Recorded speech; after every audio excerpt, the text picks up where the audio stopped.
cho lo chơi game WWE đua. John Cena thia The Rock là giờ Cena thia Rock.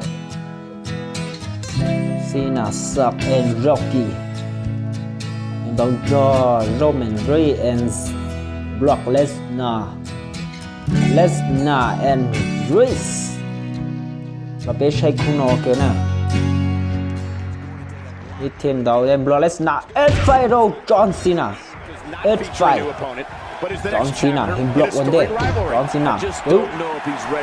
Hey. Ollie. Hey. Oh. No super lights. Brock Lesnar.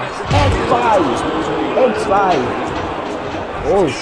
Kita wajah. Oh, Roman Reigns. Roman Reigns. Oh. John Cena sẽ cho hey. Oh, two. Ollie go.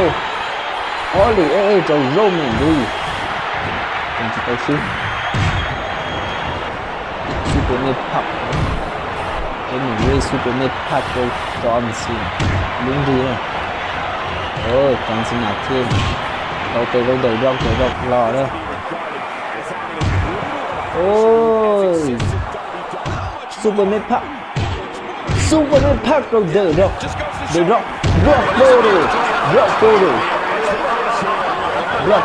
cho Roman Reigns. Ôi, đầu tay đâu tròn rồi. John Cena.